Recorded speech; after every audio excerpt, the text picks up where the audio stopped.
भी जुड़ गए हैं बातचीत करने के लिए और हमारे साथ मेहमान जुड़ रहे हैं। सबसे पहले परिचय करवाते हैं, बीजेपी से पूर्व विधायक हैं रजनीश सिंह जी। रजनीश जी, बहुत स्वागत है सर आपका। नितिन भंसाली जी हैं प्रवक्ता कांग्रेस से, कांग्रेस का पक्ष रखेंगे। नितिन जी, बहुत स्वागत है आपका सर। और साथ ही धर्मेंद्र जायसवाल हैं वरिष्ठ पत्रकार। धर्मेंद्र सर, बहुत स्वागत है आपका भी। सबसे पहले रजनीश जी, आप मुझे सुन पा रहे हैं सर? जी जी, सुन पा रहा हूं। सबसे पहले तो आपको ढेर सारी बधाइयां सर। जहां देखो जहां वहां पर कमल का निशान नजर आ रहा है। यह विश्वास की जीत है जो जनता ने आप पर दिखाया है। जी जी जी, मैं छत्तीसगढ़ की जनता का बहुत आभार व्यक्त करता हूं। बड़ी विनम्रता से उन्होंने जो भारतीय जनता पार्टी को नगर निगमों में, पालिका में और पंचायत में बड़ा जनादेश एक हिसाब से दे चुके हैं। बहुत जगह घोषित हो गया और जिस तरह से हमारे प्रत्याशी आगे हैं तो लगभग अब ये मान के चल रहे हैं कि वहां से वो सब जीतने वाले हैं। तो मैं छत्तीसगढ़ की जनता का बहुत विनम्रता से इस जीत को स्वीकार करते हुए उनका आभार व्यक्त करता हूं। और ये जीत माननीय विष्णुदेव साय जी की सुशासन 14 महीने की जो एक छोटी सी कार्यकाल में जो उन्होंने छत्तीसगढ़ की जनता के लिए, गांव, गरीब, किसान, हमारे माता बहनों सबके लिए जो एक काम किया है उसकी जीत है। माननीय मोदी जी की गारंटी के नाम पर हमने विधानसभा चुनाव लड़ा था। माननीय मोदी जी के प्रति विश्वास है। पूरे देश में जिस तरह से उनके प्रति विश्वास है, उनके संकल्प पत्र हमने अटल जी के नाम पे लाया था कि आने वाले समय में हम इन क्षेत्रों में, शहरी क्षेत्रों में क्या करेंगे। क्या आप मानकर चल रहे हैं रजनीश जी कि 10 की 10 निगम सीटें आप जीत रहे हैं? तो हम काफी पहले से बोल रहे हैं। ठीक। और 2 का काउंटिंग समाप्त हो गया है और बाकी 7-8 में काफी बड़ी मार्जिन है और भी वो मार्जिन बढ़ेगा, कम नहीं होगा। ठीक है, मार्जिन बढ़ेगा और मार्जिन बढ़ करके आगे जाएगा। निश्चित रूप से 10 में बहुत मार्जिनल वोट से जीतने जा रहे हैं। नितिन जी, आज आपके लिए थोड़ा दिन मायूसी वाला है भंसाली साहब। जो आपने दावा किया था कि 10 में से तकरीबन 8 सीट तो कांग्रेस के खाते में जाएगी ही जाएगी। सर, आप अपनी सीट भी नहीं बचा पा रहे हैं, सारी की सारी भारतीय जनता पार्टी की खाते में जाती नजर आ रही है। नितिन जी, अभी फाइनल रिजल्ट नहीं है और जो वहां पर आ चुके हैं वहां जो भी प्रत्याशी जीते हैं, चाहे वो कांग्रेस के हों, चाहे बीजेपी के हों, चाहे निर्दलीय हो, उनको मैं शुभकामनाएं देता हूं और आशा करता हूं कि जनादेश का सम्मान करते हुए जनता से जो वादे किए हैं उनको वो पूरा करेंगे। मुझे ऐसा लगता है कि कुछ सीटों पर कम मार्जिन की फाइट चल रही है, ऐसी जानकारी मुझे मेरे सोर्सेज से मिली है। तो वहां पर नतीजे पलट सकते हैं। साथ ही कमोबेश आप एक चीज को हमेशा देखिएगा, 25 साल हो गए छत्तीसगढ़ राज्य की स्थापना हो गई और मुझे भी राजनीति में 25 वर्ष हो गए। राज्य स्थापना के बाद ही मैं NSUI और यूथ कांग्रेस की राजनीति से मैंने अपने कैरियर की शुरुआत की। तो मैंने हमेशा देखा है कि नगरीय निकाय और ये जो चुनाव होते हैं म्युनिसिपल कॉर्पोरेशन के, इसमें जो सत्ता में जो पार्टी होती है बहुत ज्यादा नतीजे जो है उनके पक्ष में जाते हैं। वो इसलिए जाते हैं कि एक जनता के मन में एक प्रश्न बन जाता है, एक प्रत्याशी भी ये उनके दिमाग में, अपने प्रचार में इन चीजों का उल्लेख करते हैं। हाँ। कि सरकार हमारी है, आप वोट दोगे तो आपके काम होंगे। और बहुत बड़ी वजह ये भी होती है। दूसरी बात, प्रदेश के विद्वान उप मुख्यमंत्री अरुण साव जी ने ये कहा था कि बैलेट पेपर से चुनाव करवाएंगे, 3 बार कहा था। उसके बाद एकाएक ऐसी कौन सी इंटरनल रिपोर्ट आई कि EVM से चुनाव हुआ। मैं मतदान के प्रतिशत कम हुए इस पर भी चिंता व्यक्त करूंगा, क्योंकि चुनाव आयोग का प्रदर्शन जो था वो छत्तीसगढ़ में निराशाजनक रहा है। इन चुनावों में पर्चियां तक के मतदाताओं को नहीं पहुंची। मतदान केंद्रों पर काफी अव्यवस्थाएं थी। बहुत से मतदाता चुनाव में वोट देने गए मतदान के दिन और वापस आ गए। EVM पर एक साथ 2 वोट जो करने थे, इसमें भी असमंजस की स्थिति काफी बनी रही कि ये एक EVM में 2 वोट कैसे करना है। जैसे हम तो पढ़े लिखे हैं, मुझे खुद वहां पर EVM के बूथ में पहुंचने के बाद EVM पर एक बार पूछना पड़ा वहां पर जो बूथ एजेंट थे उनको कि भाई ये मैं एक बटन दबा रहा हूं, फिर ये दूसरा दबा रहा हूं। तो उन्होंने बोला कि इसको दबाएंगे तो सिंगल बिप बजेगी और ये वार्ड के वोट को आप दबाएंगे तो फिर एक लंबी बिप बजेगी, तो आपके दोनों वोट हो गए समझिएगा। तो ये चीज़ें जो है बहुत सी जगहों पर मतदाताओं को असमंजस में डाली हैं, और फाइनल रिजल्ट जब आएंगे ठीक है शाम को 5 बजे तक, तब यानी कि बाकी अभी भी विस्तृत आपको रूप से, उम्मीद है मैं, भंसाली साहब कि बता बाजी पाऊंगा पलट कि- सकती है, अभी भी उम्मीद है। ठीक है सर, मैं आपके पास लौटूंगा। इस बीच धनवेंद्र जी, जो हमारे एग्जिट पोल थे, वो एग्जिट पोल अब परिणाम में बदलते हुए नजर आ रहे हैं और लगभग सभी 10 सीटों पर बीजेपी कब्जा करने जा रही है। लेकिन ठीक उलट यहां पर कांग्रेस को अभी उम्मीद है कि बाजी पलट सकती है। धनवेंद्र जी, देखिए, जो नतीजे हम न्यूज़ 24 के स्क्रीन पर जो दिखा रहे हैं, लगभग वो जो रुझान है वो नतीजे में तब्दील होने वाले हैं, और ये स्वाभाविक नतीजे हैं। इसमें जनादेश भारतीय जनता पार्टी के पक्ष में है। लेकिन मैं चर्चा को एक दूसरी दिशा में मोड़ना चाहता हूँ। मुख्यमंत्री विष्णुदेव साय कुनकुरी से आते हैं, वहाँ भारतीय जनता पार्टी की करारी हार हुई है जी। पूर्व मुख्यमंत्री भूपेश बघेल पाटन से आते हैं, वहाँ कांग्रेस की करारी हार हुई है। नेता प्रतिपक्ष रहे टी.एस. सिंहदेव अंबिकापुर से आते हैं, वहाँ 10 साल के बाद कांग्रेस को हार का सामना करना पड़ा है। वर्तमान नेता प्रतिपक्ष टी.एस. सिंहदेव, माफ कीजिएगा, डॉक्टर चरणदास महंत जांजगीर चांपा से आते हैं, दोनों जगह कांग्रेस को हार का सामना करना पड़ा है। अरुण साव जो उप मुख्यमंत्री हैं मुंगेली से आते हैं, मुंगेली में बीजेपी पीछे चल रही है, ऐसी खबर है। यदि अभी कोई तब्दीली हुई हो तो मुझे जानकारी नहीं है, लेकिन कुछ देर पहले तक पीछे चल रही थी।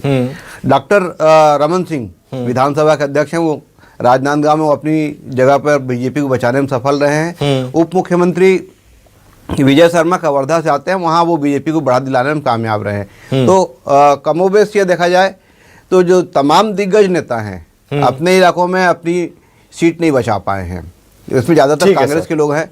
इसमें एक मोहन मरकाम को छोड़ दें जो कोंडागांव में कांग्रेस को बढ़त मिली हुई है।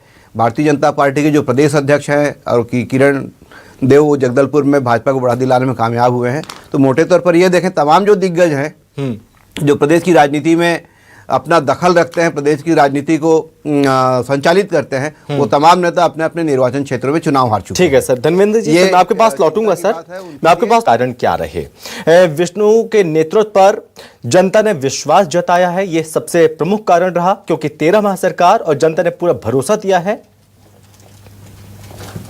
धनवेंद्र जी,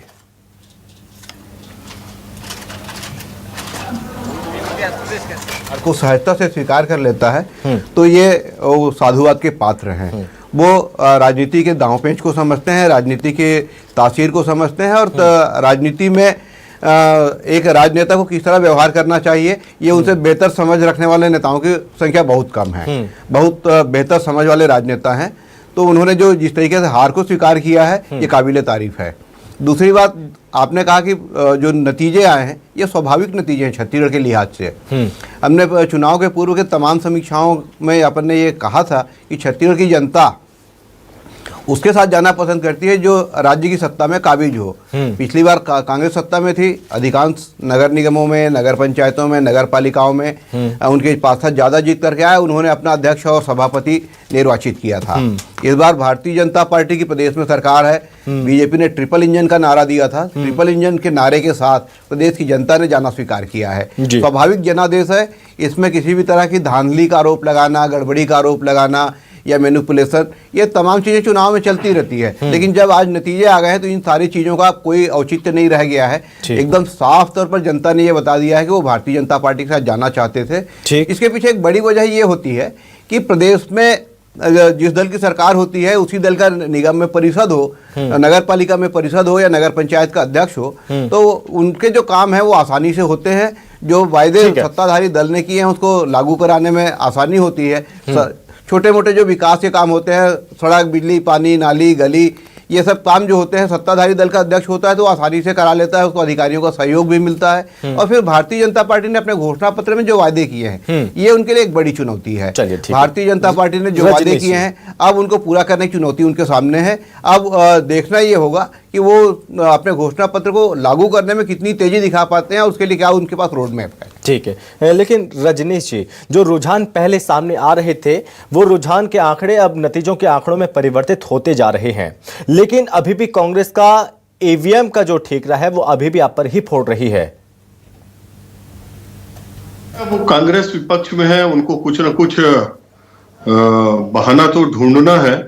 लेकिन मेरा इसमें स्पष्ट मानना है कि जिस तरह से प्रमोद दुबे जी का धर्मेंद्र जी ने जिक्र किया, कांग्रेस को इस बात को समझना पड़ेगा। यदि अभी मैं चुनाव के परिप्रेक्ष्य में, निकाय चुनाव के परिप्रेक्ष्य में बात करूं तो, कि देश में चाहे विधानसभा चुनाव हो चाहे लोकसभा चुनाव हो, जिस तरह से निगेटिविटी, जिस तरह से नैरेटिव फैला रहे हैं, ये इनको बार बार जनता समझा रही, लेकिन समझने के लिए तैयार नहीं है। इनको जब जनता कोई निर्णय देती है तो उसको स्वीकार करना चाहिए, क्या कमी है, क्या और उसमें हम बेहतर कर सकते हैं, इसको देखना चाहिए।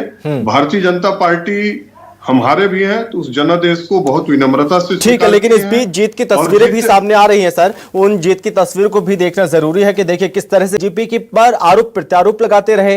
जो आपकी उपलब्धि थी, उन उपलब्धियों को आपने नहीं बताया। इसका असर यह हुआ कि आज आपको निराशा हाथ लग रही है। देखिए, उपलब्धियों को तो बिल्कुल बताया और उपलब्धियों को लेकर ही हम चुनाव मैदान में थे। पर जैसा कि मैंने कहा कि जिसकी सरकार होती है प्रदेश में, अपेक्षाएं जो हैं आम जनता को ये रहता है, एक दिमाग में उनकी एक बात रहती है कि भाई अगर हम भाजपा को वोट देंगे, आज भाजपा की सत्ता है, हमारे निगम से यदि यहाँ से भाजपा का प्रत्याशी जीतेगा तो हमारे काम आसानी से होंगे, क्योंकि दोनों जगह इनके वो है। तो ये काफी फर्क पड़ता है इन चीजों का, मैंने देखा है। प्रमोद दुबे जी की बात को आगे बढ़ाता हूं मैं। लेकिन अच्छा नितिन बोला जी, उन्होंने कि भाई क्रिकेट की पिच पे बैट्समैन होता है, वो जीतने के लिए ही उतरता है खेलने। नितिन जी, बस मैं बीच में एक चीज बोलना कई बार चाहूंगा। जो है वो खराब हो जाता है, नहीं खेल पाता। इसका मतलब ये नहीं है कि वो खिलाड़ी अच्छा नहीं है। नितिन जी, मैं बीच में एक चीज ये बोलना चाहूंगा। इस चुनाव में जब आप उतरे, या इससे पहले विधानसभा चुनाव हुए, बाई इलेक्शन हुए, जब आप उतरे तो आपने जो गारंटी थी बीजेपी की, मोदी की गारंटी, या जो बीजेपी का अटल विश्वास पत्र था, उसमें जो वादे किए थे, आपने ये बताने की खूब कोशिश की है कि 13 माह सरकार को हो चुके हैं, सरकार ने एक भी वादा अपना पूरा नहीं किया। क्या उन वादों को कन्वे करने में, उन बातों को कन्वे करने में क्या आप कामयाब हो पाए थे? आपने ये खूब कोशिश की है ये बताने की केवल झूठ बोलती है बीजेपी, अपराध लगातार बढ़ता जा रहा है, वादे एक भी पूरे नहीं कर रहे हैं। आप ही के चैनल में इनके वादा खिलाफी के खिलाफ रोज डिबेट में आते हैं हम लोग। बिल्कुल, लगभग हमारे आपके चैनल में हफ्ते में एक दिन तो मैं ही आता हूँ। बिल्कुल आते हैं, ये तो छुपी नहीं है। हाँ। पर यदि नतीजे कांग्रेस पार्टी के पक्ष में नहीं है, हाँ। तो आज शाम तक हम प्रतीक्षा करते हैं, 5 बजे तक, 6 बजे तक फाइनल आंकड़े आ जाएं, और क्यों हार हुई इसका विश्लेषण बिल्कुल होगा, इस पर चिंतन होगा, मनन होगा। पर ये नहीं कहा जा सकता कि हार गए तो हम घर बैठ जाएंगे, बिल्कुल नहीं बैठेंगे। मेरा पानी उतरता देख किनारे पर घर मत बना लेना, मैं समुंदर हूँ, वापस जरूर आऊंगा। हमारे कार्यकर्ता बिल्कुल थोड़ी सी निराशा तो होगी, क्योंकि काफी मेहनत की थी नगरीय निकाय चुनावों में। पर मैंने जैसा कि कहा कि सत्ता का जो है वो दुरुपयोग भी हुआ है, इस बात को भी मैं बिल्कुल कहूंगा कि कई जगहों पर शासन का, सत्ता का, धन का, बल का, शराब का, जिस प्रकार शराबें पकड़ाई भारतीय जनता पार्टियों के प्रत्याशियों के यहाँ, पैसे बांटने के वीडियोज आए सामने, तो ये सब चीजें भी हुई हैं, और शासन प्रशासन भी। और दूसरी चीज, चुनाव आयोग की कार्यप्रणाली बहुत ही कमजोर रही है इन चुनावों में। यदि हम कहें तो पर्चियां तक नहीं बटी है, परिसीमन से लेकर आरक्षण तक के बहुत विसंगतियां थी, जिसके खिलाफ हमने लगातार हमारी बातें उठाते रहे।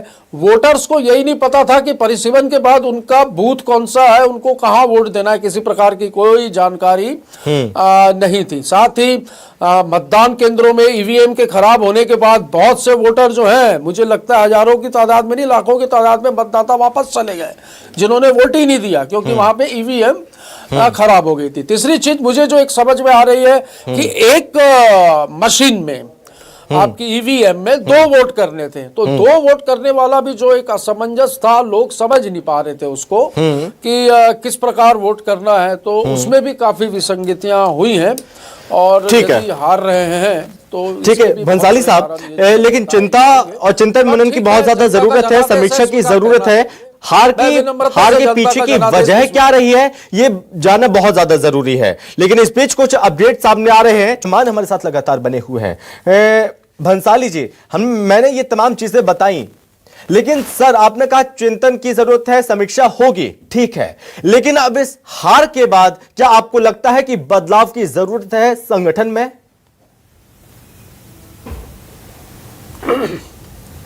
जी, ये बताने वाला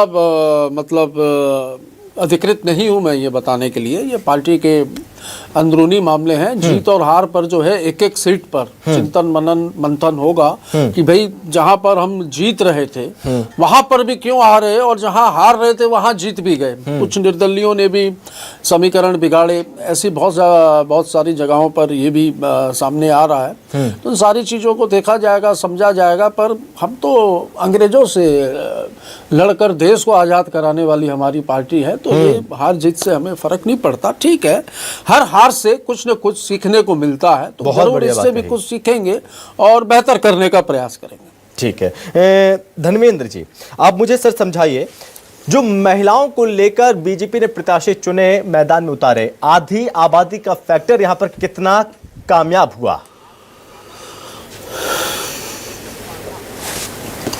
जी देखिए, भारतीय जनता पार्टी को इस बात का अंदाज़ा था कि आने वाले दिनों में चुनाव होने वाले हैं। उन्होंने समय पर चुनाव की तैयारी की, उन्होंने तमाम कमेटियां गठित कर दी थी। उसके बाद उन्होंने अपने ऑब्जर्वर्स भेज दिए थे। प्रत्याशी चयन के लिए जो उनकी प्रक्रिया है उसका उन्होंने पूरी तरह से पालन किया। जिला समितियों से नाम आए, जिला समितियों का संभागीय समितियों में नाम गया और वहाँ प्रत्याशियों के नाम पर मुहर लगी। दूसरी तरफ कांग्रेस इस बात का अंदाज़ा ही नहीं लगा पाई कि चुनाव कब होने वाले हैं, जबकि उनको अंदाज़ा होना चाहिए था कि इस समय में कार्यकाल पूरे हो रहे हैं और ये चुनाव का समय है। तो उनकी जो प्री इलेक्शन जो तैयारी होनी चाहिए थी, चुनाव पूर्व की तैयारियां थी, वो बिल्कुल शून्य थी। प्रदेश कांग्रेस के अध्यक्ष दीपक बैज को इस बात का एहसास ही नहीं था कि उनको प्रदेश में नगरीय निकाय के चुनाव में, पंचायत के चुनाव में जाना है, लिहाजा वो उसकी तैयारी करें। ये सब कहा जाता रहा, जिस तरह से मैदान में उतरना चाहिए था, बड़े इवेंट, बड़े कार्यक्रम करने चाहिए थे, उस तरह के बड़े कार्यक्रम कांग्रेस ने नहीं किए शायद। चुनाव के प्रत्याशी तक तय नहीं कर पाई। आखिरी दिनों तक ये उहापोह में रही कांग्रेस की, हम किसे मैदान में उतारे, विरोध चलता रहा। विरोध के बाद प्रत्याशी बदलने को लेकर बातचीत चलती रही, किसको उम्मीदवार बनाया जाना है, संगठन की क्या रिपोर्ट है, वहाँ के स्थानीय जो विधायक हैं या विधानसभा के प्रत्याशी रहे उनकी रिपोर्ट क्या है, उनकी पसंद क्या है। इस बात को देखे बिना कांग्रेस ने जिस तरीके से फैसले किए उम्मीदवार उतारने में, उसका चुनाव प्रचार पूरा जिस तरीके से बिखरा बिखरा दिखाई दे रहा था, कांग्रेस के नेताओं की आपसी गुटबाजी दिखाई दे रही थी, बड़े नेता एक दूसरे के क्षेत्रों में प्रत्याशियों के को लेकर के जिस तरीके से रवैया अपना रहे थे, वो तमाम चीजें कांग्रेस के खिलाफ जाती है। सब कुछ जल्दबाजी में कर दिया गया, उसका नतीजा ये रहा कि कांग्रेस के नेताओं को बागी होना पड़ा और बागियों ने खेल बिगाड़ दिया कांग्रेस का। जल्दबाजी में नहीं, कांग्रेस ने समय पर निर्णय नहीं लिया। कांग्रेस को जो चुनाव की तैयारी करनी चाहिए थी वो नहीं की। जिस तरीके से चुनाव प्रचार में संगठन को झोंकना था वो नहीं कर पाई। प्रत्याशी खुद अपना चुनाव लड़ता रहा, जबकि भारतीय जनता पार्टी का जो उम्मीदवार है वो चुनाव के मैदान में केवल चेहरा होता है, वो जनसंपर्क करता है, बाकी रणनीति बनाने के लिए संगठन काम करता है। चुनाव संचालन समिति होती है, वो चुनाव की रणनीति बनाती है, चुनाव का मैनेजमेंट देखती है, प्रचार प्रसार का काम देखती है। भारतीय जनता पार्टी का चुनाव लड़ने का तरीका एकदम अलग है, कांग्रेस का चुनाव लड़ने का तरीका एकदम अलग है। कांग्रेस में जो प्रत्याशी होता है उसके ऊपर सारा वर्डन होता है और उसे ही अपना चुनाव का प्रचार भी मैनेज करना पड़ता है, रणनीति भी बनानी होती है, प्रचार सामग्री मैनेज करना होता है, सभाएं, रैलियां, जनसंपर्क अभियान, वो सारा खुद वो अपने स्तर पर तय करते रहता है। संगठन उसके साथ दिखाई नहीं देता। यदि ये आप चाहे नगर पंचायत के चुनाव हो, चाहे नगर पालिका के हो, चाहे नगर निगम के, तो लगभग सभी जगह स्थिति यही होती है। लेकिन कुछ जगह पर हमने सर देखा कि कांग्रेस की वजह से उम्मीदवार नजर आ रहे थे, जैसे कि मलकीत गैदू, अजय तिर्की जैसे नेता, बड़े बड़े नेता, इन्हें मैदान में उतारा गया था। अच्छे प्रत्याशी थे, मजबूत, और माना जा रहा था कि 50-50 का मुकाबला होगा सर। लेकिन सर ठीक है, मैं आपके पास लौटूंगा, लगातार मैं आपके पास चर्चा के लिए लौटूंगा और अपडेट अपने दर्शकों को बताते रहेंगे। वक्त एक छोटे से ब्रेक का, फौरन लौटेंगे। ढेर सारे सवाल हैं जिसका जवाब मिलना अभी बाकी है। जिस तरीके से वार्डों का विभाजन हुआ, जिस तरीके से मतदाता पर्चियों का वितरण नहीं हो पाया, जिस तरीके से मतदान के शुरुआती घंटों में ईवीएम की खराबी सामने आई, वो तमाम चीज़ें हैं। एक ईवीएम में 2 वोट डाले जाने चाहिए थे, उसके लेकर जिस तरीके से जनता के बीच में जागरूकता अभियान चलाया जाना चाहिए था वो भी नहीं हुआ। अखबारों में पर्याप्त विज्ञापन नहीं दिए गए, टीवी चैनलों में उसे विज्ञापन देकर के उसे वोटिंग के प्रोसेस के बारे में नहीं बताया गया। केवल निर्वाचन में जो ड्यूटी करने वाले कर्मचारी हैं उनको ट्रेनिंग देकर के आयोग ने अपनी कर्तव्यों की तीसरी समझ ली थी।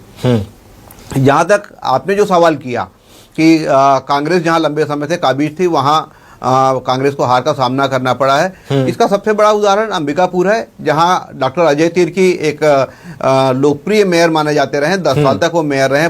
कांग्रेस ने उसको तीसरी बार मौका दिया था, लेकिन मुझे लगता है कि वहां उनके खिलाफ एंटी इनकम्बेंसी का मामला चल गया। उन्होंने बहुत अच्छा चुनाव लड़ा, लेकिन भारतीय जनता पार्टी की जो अपनी मेहनत है, भारतीय जनता पार्टी, जैसा कि मैंने पहले भी कहा कि टीम वर्क जो काम करती है वो उसका फायदा भारतीय जनता पार्टी को मिला। जहां कांग्रेस के रायपुर की बात है, रायपुर में एंटी इनकम्बेंसी बहुत हावी रहा है और भारतीय जनता पार्टी और कांग्रेस के बीच में जिस तरीके से मुकाबले की उम्मीद की जा रही थी वो भी नहीं देखने को मिला। ऐसा माना जा रहा था कि मिनल चौबे और दीप्ति दुबे के बीच में बहुत कड़ा संघर्ष होगा, लेकिन जिस तरीके से अभी 86,000 का फासला अभी तक देखने को मिल रहा है तो ऐसा लगता है कि कांग्रेस चुनाव मैदान में केवल प्रमोद दुबे के सहारे रह गई थी और उसके बदले उनको कांग्रेस के नेताओं ने केवल औपचारिक अपनी उपस्थिति दिखाई और उसको चुनाव लड़ने में कोई मदद नहीं की, ये दिखाई देता है। चलिए ठीक है सर, बहुत धन्यवाद धर्मेंद्र जी आपका, रजनीश जी आपका और भंसाली जी आपका भी। भंसाली जी आपको आगे के लिए शुभकामनाएं और रजनीश जी आपको अभी के लिए शुभकामनाएं। और तो इस बीच यहाँ पर चुनावी नतीजे लगातार सामने आ रहे हैं और हर पल की